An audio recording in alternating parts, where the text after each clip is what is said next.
I literally almost just got in a car accident, you guys. I had to lay on my horn just now. This guy was completely drifting into my lane.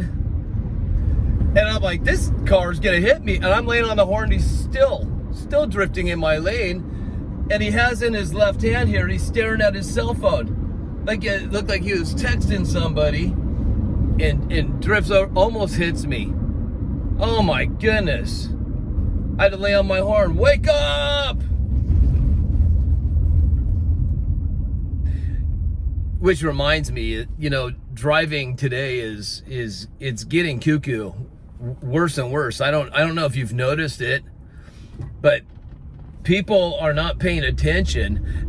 But another thing that they're doing is they're putting themselves first before others.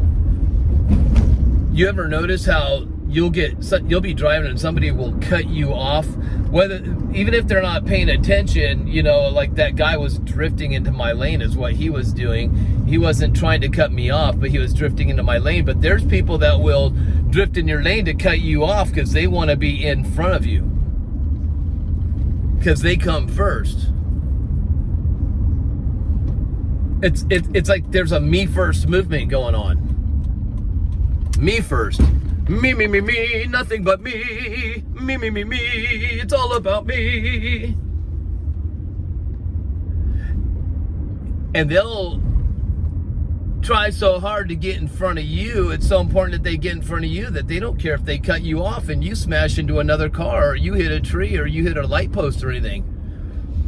Because them being first is so important. You understand that? That's a big problem with the ego, you guys. The ego is running rampant right now.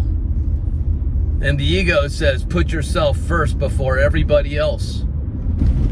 When this whole pandemic thing started, you remember people were going to the stores and buying out all of the toilet paper, all of the anything you could sanitize with, buying it all out, hoarding it, taking it all for themselves and not even being considerate about others, because it's all about them. Me first, me. Right? You remember it, don't you? I sure do. It was cuckoo. I work in a business where we were closed 3 times. I work in a hair salon, and the hair salon was closed 3 times during this whole pandemic. Did I say pan or plan? But anyway, we closed down 3 times. You think that people would be grateful that we are reopened now and just be glad that they could come in and get a haircut. But this whole me first thing is crazy. There are people that just come in and they start cussing out the receptionist at the front desk. They cuss out the stylists. They're mad because they want their hair done right now. And why isn't anybody available? Well, you need to make an appointment if you want to get in right now. Sorry, we don't have any availabilities for walk-in. And people flip out.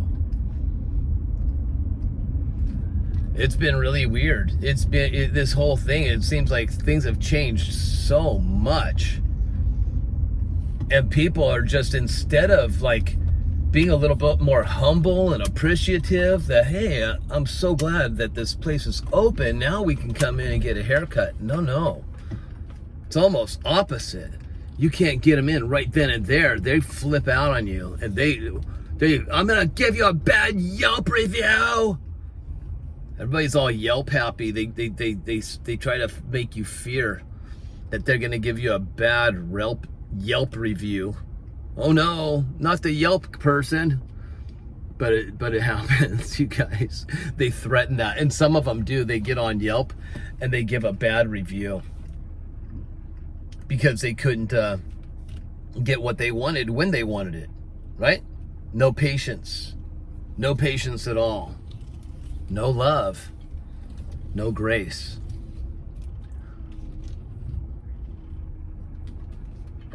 See, when you live in God's grace, you give out his grace. When you have God's Spirit in you, you have patience.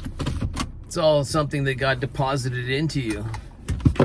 So all you got to do is use what you've been given. Don't bury your talents. Use your talents. They've been given to you as a free gift. And God superabounded you with everything, so it's yours. It's our job to give it out, which is going to be quite a test on us, you guys, during all this cuckoo-ness, because people are putting themselves first, and they will shove you aside and shove others aside just to get ahead. You know that? Very much unlike Jesus. Jesus put others first, right? He was always taking care of people's needs. Even if he was tired, he'd keep on going. If he was hungry, he'd keep on going. What do you say? Birds, they have their nests. The foxes have their dens. But what about me? Son of Man has nowhere to lay his head, right? Because he was always thinking of others, putting others first. It wasn't about me with Jesus, not at all. Even John the Baptist, do you know what he said? Let me share something with you in the Bible. John the Baptist. Now, the name John means Yahweh is gracious. Gracious means to be full of grace and to give out grace. And Jesus, who is Yahweh in the flesh, he sure did give out grace. The writer of John, different than John the Baptist, but the writer John said Jesus came full of grace and truth. He had so much grace, and you couldn't empty him of his grace. He was an overflow. It was like it's like being a battery that never dies, that just has a full-on charge and charges all those other dead batteries without even the juice getting low on it, right? So Jesus had so much grace, and the name John means grace. And when you live in grace, here's the kind of mindset you have, just like John the Baptist. John the Baptist said about Jesus in John chapter 3, verse 30, he said, he must increase, but I must decrease. Increase is oxano in Greek. It means to make grow. Decrease is elatoo in Greek, which means to make less. So he made less of himself, or decrease, right? He must decrease so that Yeshua, Savior, salvation, health, healing, right? Deliverance must increase. And when John says, I must decrease so that he may increase, do you know what he's saying? The Greek word for I, do you know what it is? Ego, E-G-O. It's what we say in English, ego. The ego, oh man, that sun is right in my eyes. The ego must decrease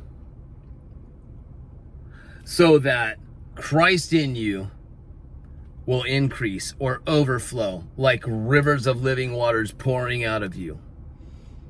See, when the world is putting themselves first, it's going to be difficult on you, believer, because that is called resistance. But let me tell you, when you're working out your muscles, resistance make your muscles grow. When there's resistance in the world, it should make your character grow. Your ego decreases, and the character that is inside of you, Christ, his life in you, must grow. Do you understand that? It grows your character. You learn to decrease in the ego and increase in him. But you have to use what's been given to you. You can't bury it, and you can't let that infectious attitude that they have get into you, right? Like an infection getting into you and spreading. You can't let that happen. You have to resist that. You got to get rid of that ego, that carnal thinking. It's all earthly, but spirit is heavenly thinking. Do you understand that? Heavenly thinking doesn't put yourself before others. Heavenly thinking puts others before yourself. Doesn't mean that your needs aren't met. Not at all. It means you become an overflow.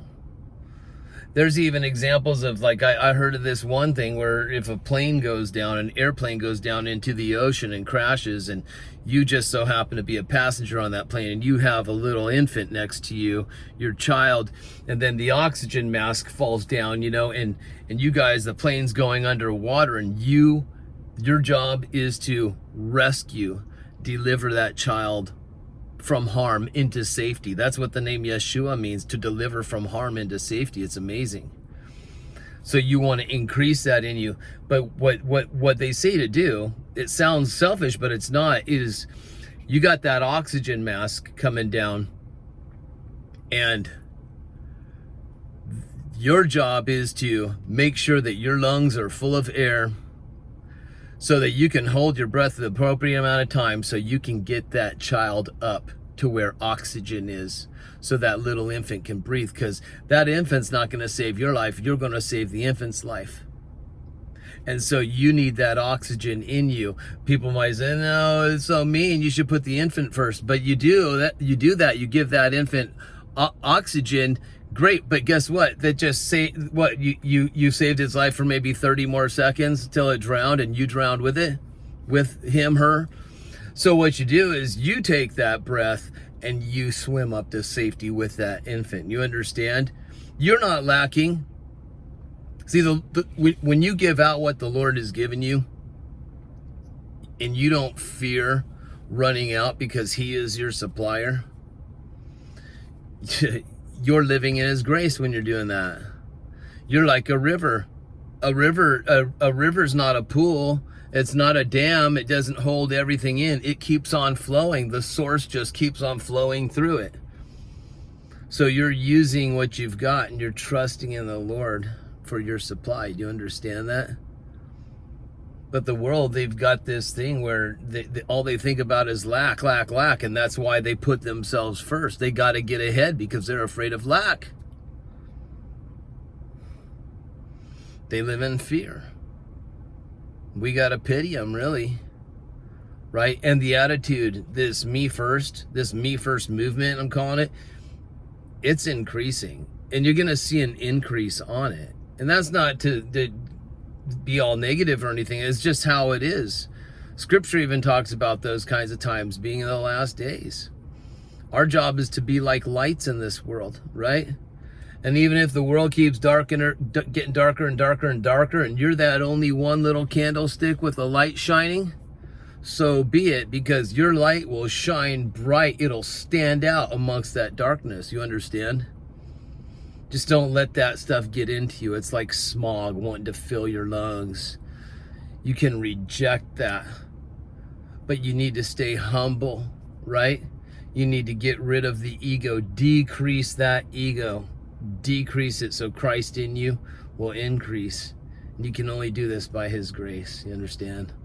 All right, you guys, God bless you. I hope you all have a great one, and I will see you all in the next video.